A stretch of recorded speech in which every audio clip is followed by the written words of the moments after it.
Hello, so today we're going to be going over a 5 fairy game. So this is a game where I played towards fairy and I didn't quite have a fairy emblem. So normally it doesn't feel like that good, it doesn't feel that great to play towards a vertical trait without having an emblem that kind of helps you to fit in that board.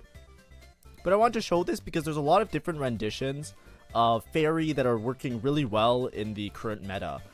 Even without hitting 7 fairy, getting the extra items is often very strong, especially if you have KALISTA and Rakan, and playing around them can cap very high because you're still playing around preservers.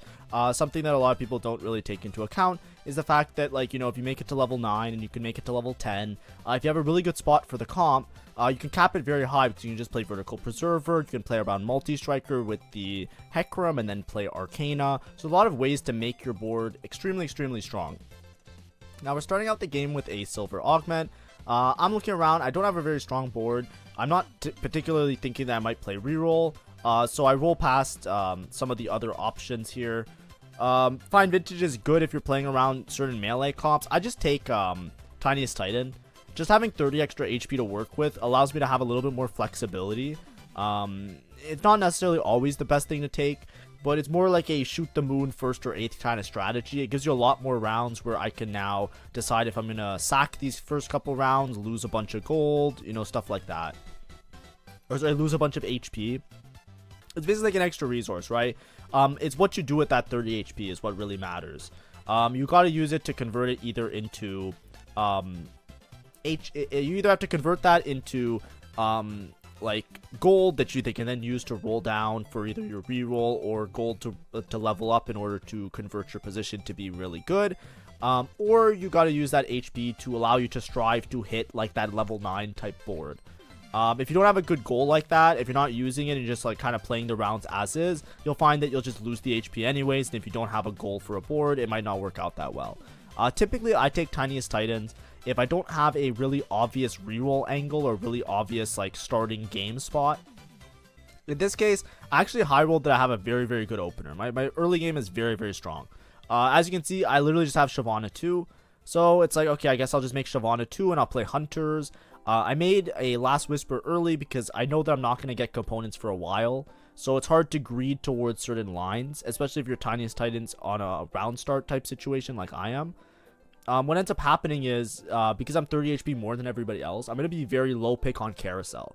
So my items are going to be whatever my items are for most of the game. So there's no reason to greed it that much. And what I'm trying to do is I'm trying to preserve this HP as much as possible, because I'm going to try and play some sort of board on level 8. That is the idea. I'm not going to play a reroll board. I'm going to try and play some board on level 8. And that's what I was trying to say. I kind of like run my sentences off a little bit. But that's why I took Tiniest Titan in the first place.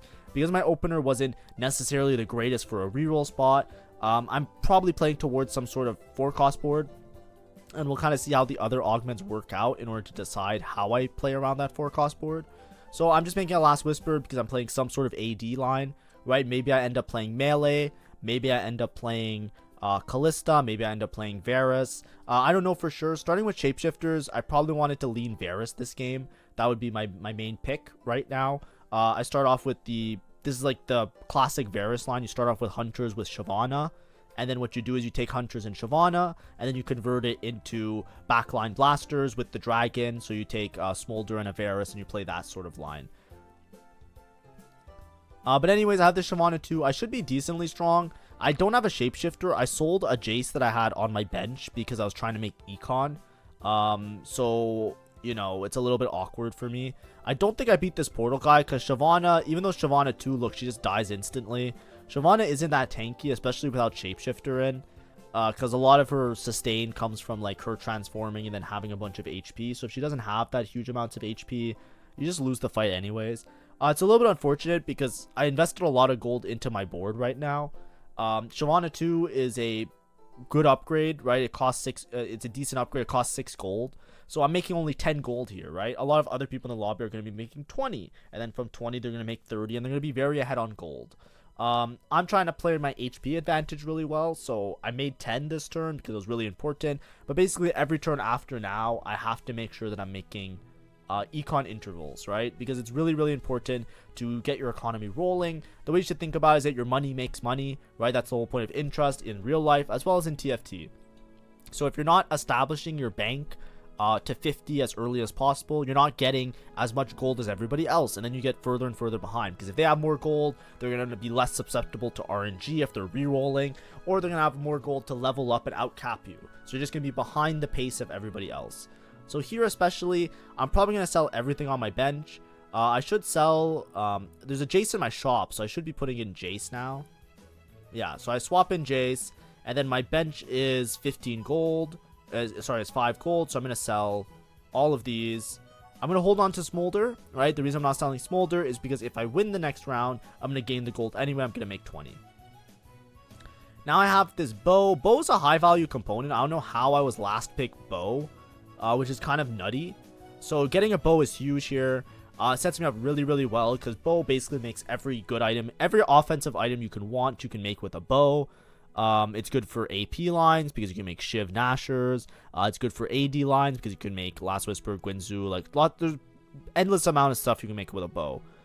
You can also make red buff for anti-heal.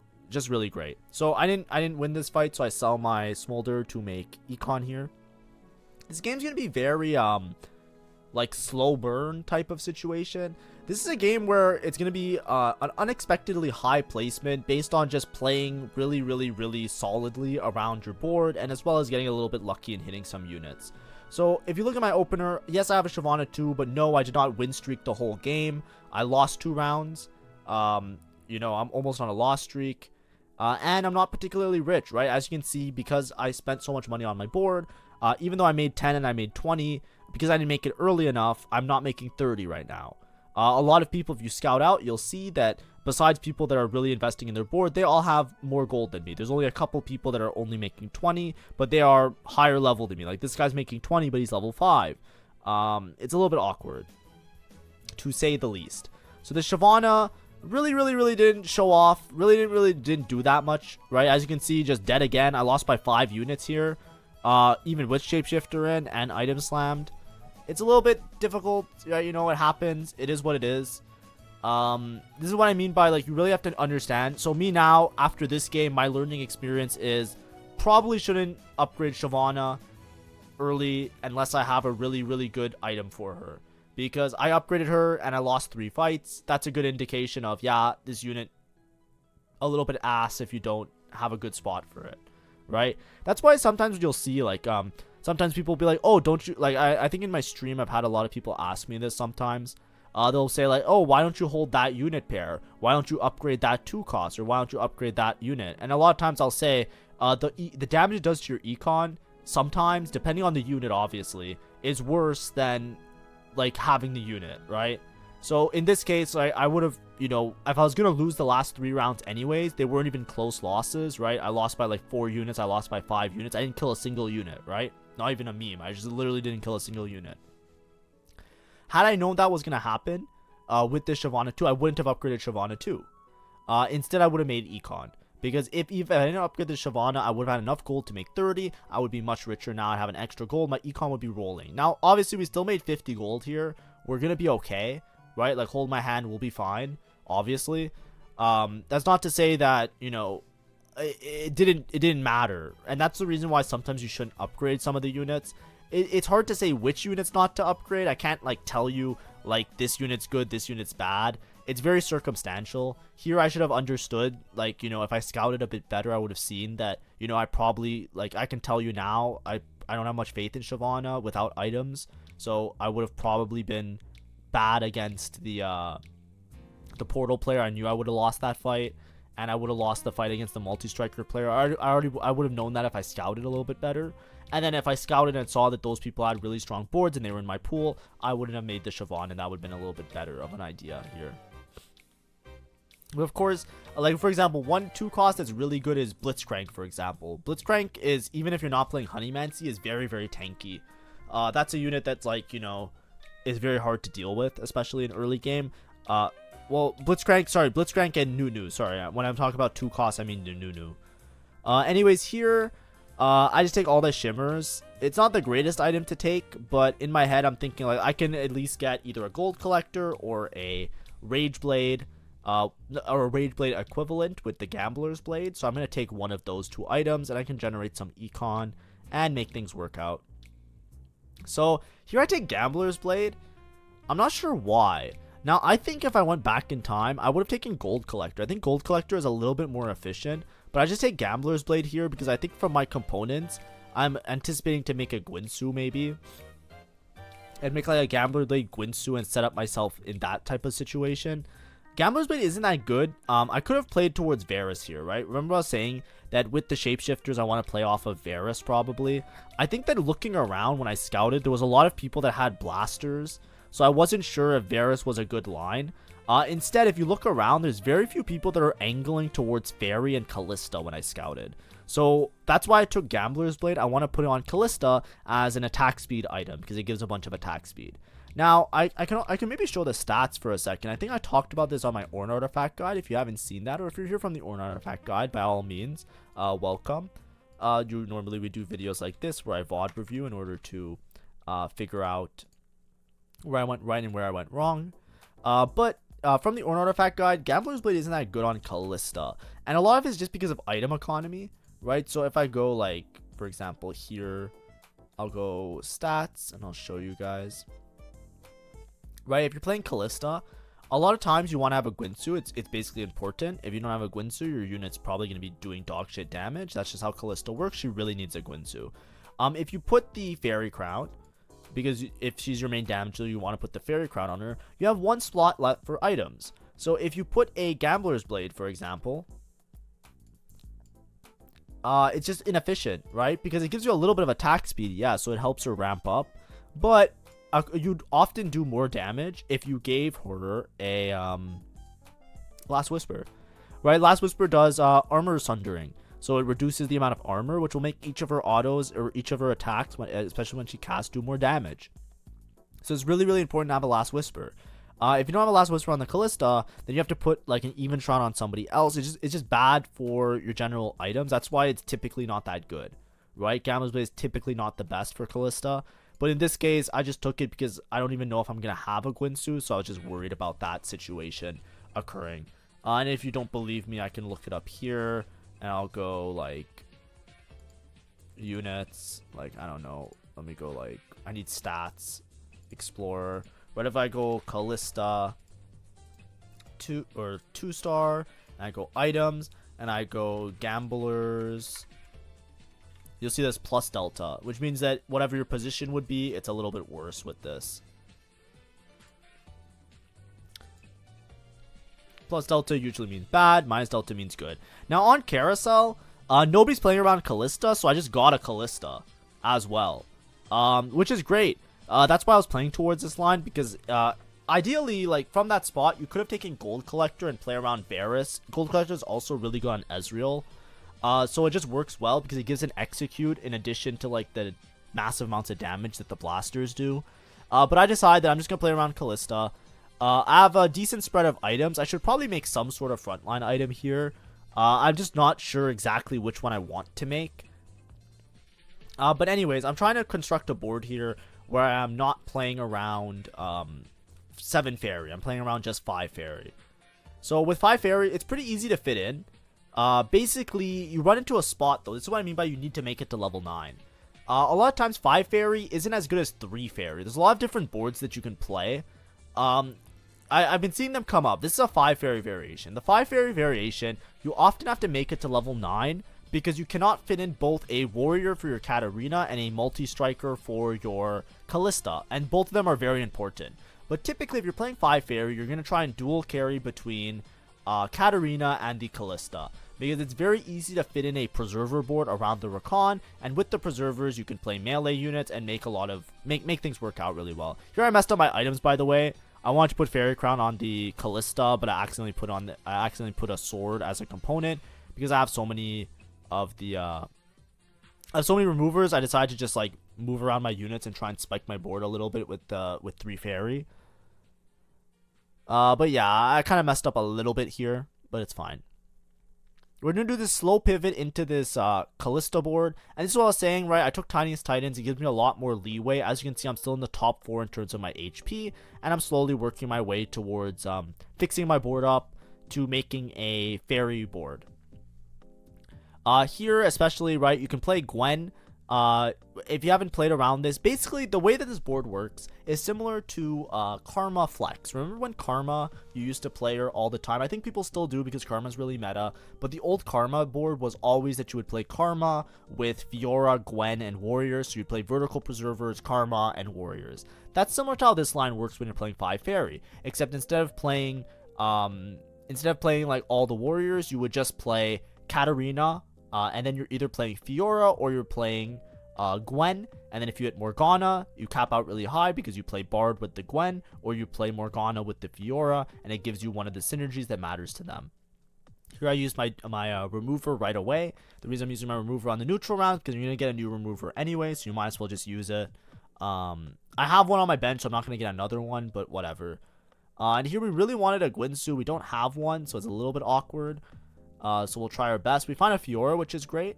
So I'm going to level to 8 here. I'm quite rich because I took Gambler's Blade, so I have been farming out a little bit of extra gold. Yeah, and then we're going to get a Fairy Crown on the unit, which is great. And I'm using the Gambler's Blade in place of the Gwynsu. This isn't very good, by the way. It's actually quite weak. So I wouldn't recommend playing like this. But like I said, if you can make the board to level 9, then it becomes very, very strong. I kind of just took out my Karma for no reason. I really slow roll down because I was a bit dizzy. I should use something on the I need to make another frontline item, so I'm probably gonna use this glove to make steadfast. That would be my first pick. And yeah, like I said, a lot of these mid-game rounds, this is why I like to have, like, imagine if I didn't take Tiniest Titan. A lot of times it's really hard to make a non, like, you know, cookie cutter board off rip, because it just takes a lot of effort to, like, remember and notice the units and do all of that. This is a little bit difficult for me, especially. I hit support golem, and it's one of the best things you can hit. It helps out a lot with the front line. And I'm level 8 already. I find a Morgana, I find a KALISTA. I can put a Morgana over somebody, get in Preservers, play the Fiora over somebody, get in that. I have Bastion in my front line, and then I can play towards 4 Faerie. I just need to swap out one unit for... Okay, well, there's 5 Faerie, whatever. Rakan over somebody for sure. Yeah, Rakan over that. You get an extra Preserver in. Yeah, this is like a board that you can typically play. This is the board that I was talking about. So this is what I was saying. You can't get in 3 multi-striker and warrior at the same time. So this is going to be a very strong board. Then you put steadfast. There we go. So now I feel kind of stable, right? This is what I mean by stabilizing around 5 Faerie. If you don't find the Morgana, then you're typically playing a Bard or a Zillion. And you're trying to dual carry between the Katarina and the KALISTA. Now my items aren't the best. My units aren't the best. But this is like part of playing around a flexible board. Right, I think my positioning from the start of the game was a little bit better to play towards Varus. I decided to play towards this line because I saw that there were many people playing around blasters. And I did not want to play a contested line when, you know, it's a 4-cost line. Because you need to stabilize really strong or else you'll lose to a lot of the rerollers, right? There's a Hecarim reroller, there's lots of rerollers. You'll see this KALISTA, she's not doing that much. Eventually I want to switch the Gambler's Blade for a Gwynsu. I'm not slamming any items here because I want to make Katarina items ideally. And I'm not going to make a Death Blade for Fiora until I at least know what my items are. So I'm greeting these last couple of components. We're going to roll a little bit because I'm paired on a lot of units, right? Well, not a lot of units. I'm paired on both Fiora and KALISTA. So I want to make sure that Fiora and KALISTA get upgraded. Now I'm paired on Rakan. So I'm basically just going to keep rolling until I hit my upgrades. There's no need to greed, and I'm going to stick around 5 Faerie. I think in some of these spots, it makes more sense to drop to 3 Faerie, because essentially I can drop Tristana and Lilia, and I can play more meaningful units. And usually that will equate to a bit of a stronger board. So if I drop Tristana and I drop Lilia, I could then play another multi-striker, and then I could just play any Bastion, which is pretty flexible. Here the Gwen wrapped my backline. This guy has Gwen 2 already. It's a little bit unfortunate for me. And also has Rakan 2. Now my Rakan, as you can see with 5 Faerie, this is the reason I like to play 5 Faerie in these variations. It's because this Rakan with this fucking stupid ass armor is fucking unkillable. It's miserable. It is so fucking strong. It is so ridiculously strong. So I just always like just veer towards playing this variation because this guy's unkillable. Okay, so I want this rod for sure. Now I can make Gwynsu. So I'm going to replace the Gambler's Blade with a Guinsoo, or I can replace the Last Whisper, and I can put the Last Whisper on somebody like Fiora. I'm probably going to end up doing that, and I'm just going to use my KALISTA to farm a bunch of gold so I can roll to stabilize. That guy has a Camille 2 out of nowhere, by the way. So, you know, we can't really say that I'm high rolling that hard. But it's good to get the Rod at least, because now I'm going to slam all my items, because now I know what I'm making, because I got Rod to make Guinsoo. So I'm going to make Fairy Crown, and then I can also make the Gambler's Blade. It's debatable which one to put on. But I have Fiora 2 as well, so I might as well just... Yeah, I'm just going to itemize Fiora. See, there we go. Deathblade, Last Whisper. So this is the board that you typically play. You're going to drop Tristana for Milio as soon as you find a Milio, because Milio is going to give you a bunch of items. I found Milio, so we drop it. I just wasn't fast enough. My bad.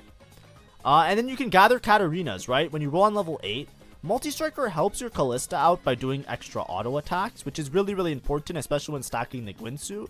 But you're pretty reliable without having the Multi-Striker in, and you can just put in Multi-Striker later. In this case, because I have Fiora 2, and I have items for the Fiora, I'm kind of okay to play around this variation. And as you can see, this Rakan is basically unkillable, because of this Fairy Crown item. This guy's a Camille 2, by the way. So, very, very strong board. Obviously, the rest of his board wasn't very strong, but Rakan is going to stall you out long enough that you're going to be able to live. I'm going to continue rolling very deep here. I understand that with Gambler's Blade, you typically want to stay above 30 gold because it gives you more attack speed. It's up to 30 gold, the attack speed that it gives you. The problem is that I'm paired on Rakan and I'm paired on KALISTA. So until I hit one of them, I'm going to keep rolling, basically. See, so now I'm debating if I roll. I'm rolling till Charm now because Charm is really important. And now my board's pretty stable. Now my board's pretty good. So I'm basically... I have this support golem that gives a bunch of AP to my front line. All the units use AP really well. Rakan uses it for his shielding and his armor and all of that. Sorry, his shielding and his damage. Morgana uses it for his shielding as well. So it just works as a really, really good frontline unit. And my front line is basically like unkillable because Fairy Crown on Rakan means that nobody's going to be able to kill it. Even at 5 Fairy... the Fairy Crown item, or sorry, the Fairy, what's it called? The armor. The Fairy armor is fucking ridiculous. It's so annoying. And this is part of the reason why Fairy feels so broken. It's because, like, this Rakan just doesn't fucking die. Ever. Like, he literally never dies. So a lot of these fights, now that I have Rakan 2, you're going to see, he's just not going to die. And now I found the KALISTA, which is great. Probably the guy who was holding a bunch of KALISTAs died, which was really nice for me. Now we can just play around this board and go to level 9, right? We want to go to level 9 to fit in a multi-striker. Right now, all of our units are upgraded. The only thing we can roll for is Katarina 3, but we do not have Katarina items yet. So until we have Katarina items, we're just going to probably push levels now. Buy charms to make sure that you don't lose. That's what I was saying, right? I think a lot of people are scared to try out 5 Fairy. It is a little bit awkward. You have to understand, in this game, I had a really, really good spot for it because I was uncontested Fairy. So I didn't want to contest into another line, and even without a Fairy Crown, if you can hit your units relatively quickly, you'll be stronger than most of the lobby because it's better than playing a contested line. Because nobody was playing around Fairy, if I got lucky and I got a Faerie Emblem, that would have been great. Here I just make red buff because I just want anti-heal. I'm just going for pure damage on this Fiora. Fiora is warrior, so she has a little bit of Omnivamp. Typically, you want to have some Omnivamp on Fiora. I wouldn't recommend building her this way. But in this case, it's like, those are my items, whatever. I'm one off Katarina 3, by the way, so I could also play towards this Katarina 3. But I'm probably going to try and econ up in order to make it to level 9, so I can play one extra multi-strike. You can see on my bench, I'm holding a Jax, and that's the reason I'm holding Jax. But yeah, 5 Fairy, even 3 Fairy... often is very strong. KALISTA is really weird. She's either really, really broken, but sometimes she fizzles out. Sometimes she doesn't cast because she's bugged. There's a little bug where sometimes she doesn't get her cast off. I find that it happens more if you position her on the right side as opposed to on the left side. Some people speculate it's because when she jumps and she casts and she jumps, if she doesn't have a spot to jump, she doesn't cast properly. But either way, it's fine. It's not a major bug, but it makes it a little bit less reliable unless you have this Rakan. I just enjoy having Rakan, like, fucking, like this Rakan just doesn't die, right? I put Warmogs, they're not even the greatest items, but Steadfast is really good. Warmogs is really good, he never drops below a certain amount of HP, so Steadfast is always activated. and it's just insane, right? I'd rather play around this board. I'm always positioning my Fiora close to my Kalista because of the Last Whisper. And I'm trying to farm up as much gold as possible. I'm trying to make it to 30 gold now, just so I can get max value off this Gambler's Blade.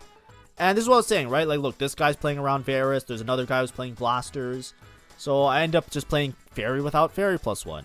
Now, there are other boards, like I said. There is a board where you play Kalista with Olaf, with Hunter and Frost. Like, there's lots of different variations that are coming up. A lot of them are in like Korea and China, if I'm not mistaken. I think those two countries, from what I've been seeing and reading the threads that I'm reading. And then here I'm just rolling for charm every single turn, basically. This is a scam round for sure. So I get a temporary emblem, so I can just play 7 fairy for 1 turn. I'm just debating who I remove. It's probably going to be the Hecarim. Yeah. You just remove the Hecarim. Just remove the Hecarim. Yes. Yeah. I was just double checking. Thank God. You get an extra fairy crown that I can put on somebody. Just to scam this 1 round, basically. Because 7 fairy with this setup, everybody upgrades going to be really strong. Because it upgrades everybody, gives them a little bit more HP.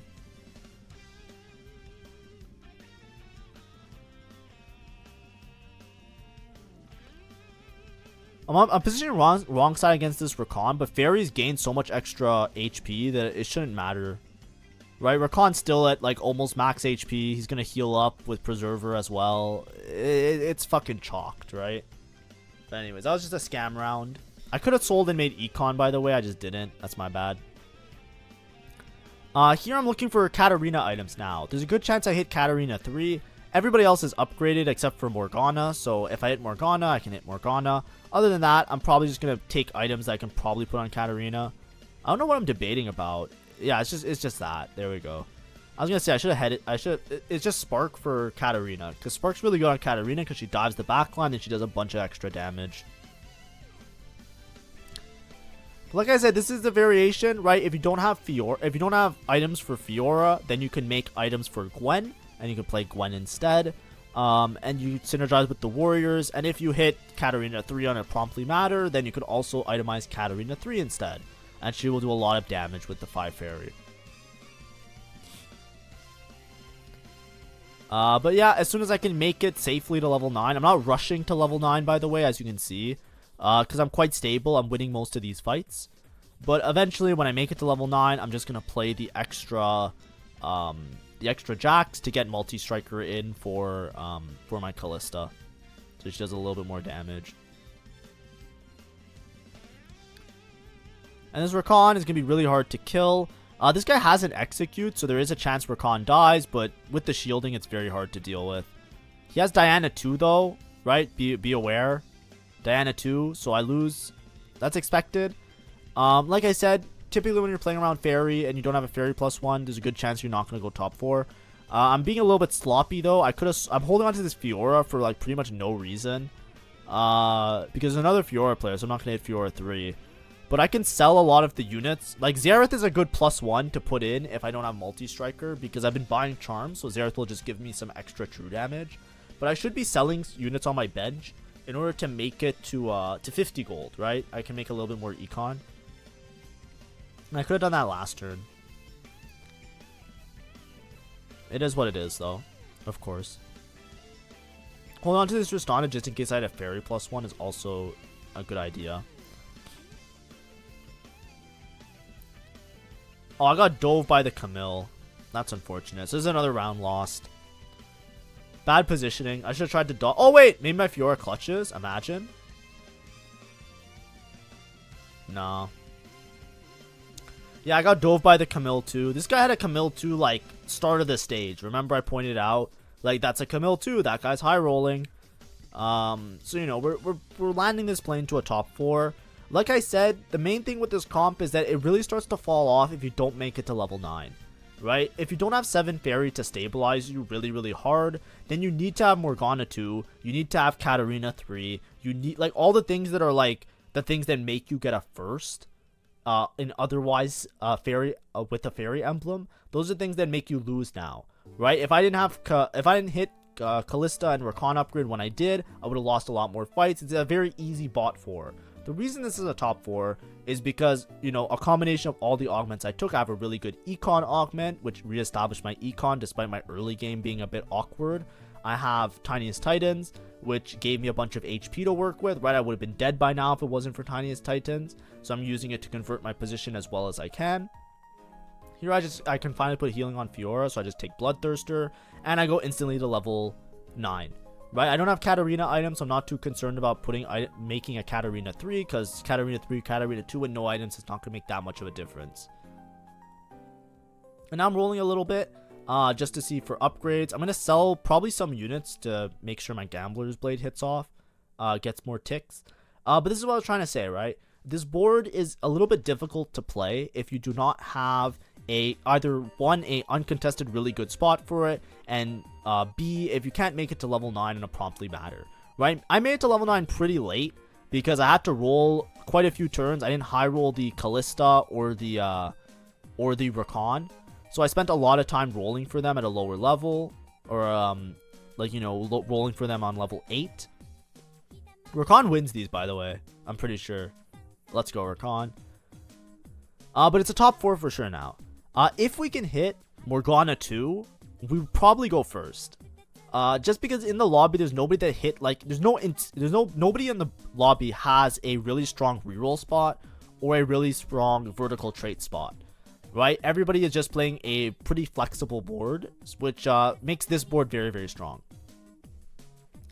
I think I got Tremors, which is like the best thing I could have hit. Camille is just better, yeah, for sure. Better than Jax too. Trying to reposition a little bit here. My Rakan's on the opposite side, which is quite scary. This guy switched the side that his Rise is on, which actually worked really, really bad for me, because I really wanted to be on. I wanted to be on opposite side of the Rise, right? Because I don't want to get accidentally sniped. Something I mentioned in my positioning guide that I made. I'm just joking, but you know what I mean. Yeah, there's resources there that I made. But yeah, this Rakan's gonna be basically unkillable. Doesn't matter, this guy's Diana 2. It actually worked out really well that my Rakan was on the opposite side as my KALISTA, because the Diana never dove towards my KALISTA. So it worked out really nicely. My team's magic is dealt as physical. Or my physical is dealt as magic.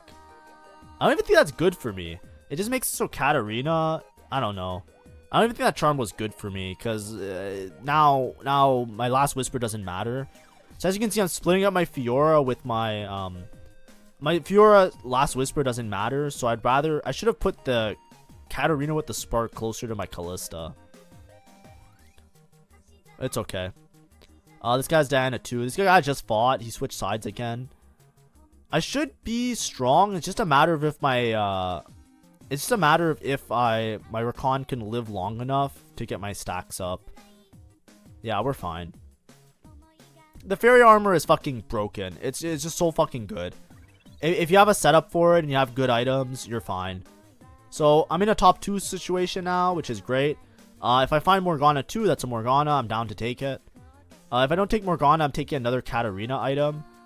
Maybe I should have taken Morgana. There is a spat on Carousel, by the way, but my leftover component is a rod, so I do not have a tier to make the fairy, and I can't, like, you know, I can't, like, manage to do that. So we're rolling here for a good combat charm. That's what we need. So we're gonna gain shielding. That's great. And now we're paired on both Milio and what's her name? We're paired on Milio and Morgana. We have Katarina 3, by the way, and I have healing on Katarina now. So this Katarina is going to do a substantial amount of damage. So our board is actually very strong. This is what I was trying to say. If you can make it to this board, then you can play Fairy, like 5 Fairy without an emblem. This is the board I used to know. I know now there's more popular 3 Fairy boards that are very successful, that play more towards like Frost. Like you play around Diana and Olaf and another Hunter. Those flex boards are very interesting. I haven't had a chance to try them out yet because I'm taking my break from TFT right now. But this was the board that I remember. And then in place of the Fiora, you're very flexible. You can play pretty much any warrior unit and you'll be fine. But I don't expect that guy's 7 Frost, by the way. But I don't expect him to really beat me because he doesn't really have anybody that can chew through this Rakan fast enough. And the thing about 5 Faerie that makes it very strong, even 7 Faerie works along the same lines, is that Rakan being unkillable is a problem, right? It makes it absolutely miserable because KALISTA ramps up, so it synergizes really well. KALISTA will ramp up while the Rakan is just sitting there.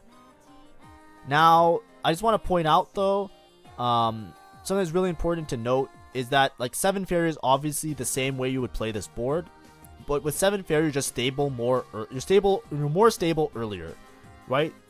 The buffs that you get from 7 Faerie is a lot better than playing a lot of the shit units that I've played on the board, so you can make it to a more stable point a lot earlier, and that's the important part. So as you can see, he has Diana 2, sure. He's level 10, sure. Can he kill the Rakan? No, he just can't. So the Rakan just has so much shielding, and with the Faerie armor and the KALISTA damage, he just heals a bunch, and with the preservers, it's very hard to deal with. A lot of this helps as well with the golem that I got. The golem does play a part, obviously. Without this trainer sentinel, I probably wouldn't be placing in the top 1. But as you can see, out of nowhere, this is turning into a first, and it's only 5 Faerie. Of course, you have to evaluate your positions really well. It's much easier to play towards these lines if you have a Faerie +1. Obviously, me playing towards this line was because it was uncontested. I looked around, and there were multiple people that looked like they were going to be holding Blasters and Varus. I had a really good spot for Varus 2-1, in my opinion, because I had Shyvana upgrade already, I had the Nomzi, I had good Varus items. I was in a good spot for that. But anyways, we just take Gambler's Blade. It's not the best item on KALISTA, but it fills up an item on KALISTA. Here I'm looking for, I just need a item on Katarina. Just Hodge, whatever. And then now I'm just going to roll here for Morgana, as well as a good charm. So, yeah, Yordle Spirit, sure. I don't think Yordle Spirit is better than the backline damage one. Like, the attack speed one was probably better. But yeah, we should be fine. I don't think we lose this. Fiora also does an insane amount of damage. I haven't been talking about this Fiora enough. But Fiora 2 with like pure damage amp items. Like she literally has like a fucking death blade. She's just going around killing the backline. This guy got Radiant Spark, which is a little bit scary. But I think I still chew through the Diana in time. Yeah, we're fine. It's just a win. He's level 10 by the way. Very, very strong board. But 5 Faerie, the Faerie Crown is really strong. If you can get to a setup, like I said, if you can make it to level 9, your board spikes so hard on level 9 because you can fit in the 5 Faerie with the preservers, with the what's it called? With the multi-striker, because you have to pick between them all if you don't make it to level 9. So that's what I mean. If you have a good spot where you can play this board and you feel like you'll be able to make it here, like I said, I wanted to play a 4-cost board that caps out really high. Because I took Tiniest Titan, so that's why I was playing around 4 cost. And Faerie was relatively uncontested. If you look at the lobby, count how many Varuses there are, right? I wanted to play Varus, but I couldn't play Varus because look, Varus, there's like 4 Varus players, right? 3 Varus players, you know, it's a little bit ridiculous. And everybody's playing Nasus as well. So and then other people are all playing Olaf, so I couldn't even play the Olaf Kalista line. So instead we just played around 5 Faerie. So hopefully that was an enjoyable video. It's not the most interesting video, but it's a first. It's a first nonetheless. Not playing 7 Faeries, just playing 5 Faeries. So that's something you can add to your tool belt if you want to play around 5 Faerie without a Faerie +1. You just have to know that it's a little bit more risky. You need to stabilize a lot better. It's a lot harder to stabilize, but if you can find a Rakan 2 and you have good KALISTA items, you can win a lot of the fights, especially against boards that aren't that strong. Now, obviously, in this lobby, there wasn't really any reroll players, which is very rare. I think the patch is very reroll focused a lot of the time because it's very consistent. So if there were reroll players, I obviously wouldn't go first. A lot of those mid-game rounds before I made it to level 9, I probably would have died at one point. I would have ended up like a 4th/a 3rd. But because there was no reroll player, the other guy that was fighting against me, his Varus items aren't particularly great. His Olaf items aren't particularly great. And even though he has a Diana 2, I was just able to out-tank him because his main damage dealers didn't have like insane items, right? If it was like an Olaf with Deathblade that was able to chew through my Rakan, maybe that would work out. But he's playing 7 Frost without a Frost emblem, similar to how I'm playing Faerie without a Faerie emblem. And just overall, just didn't have enough damage to get through the shielding that my Rakan did, and that gave my KALISTA enough time to ramp up and then do damage. Anyways, thank you for watching, and hopefully that was enjoyable, and I'll see you guys around.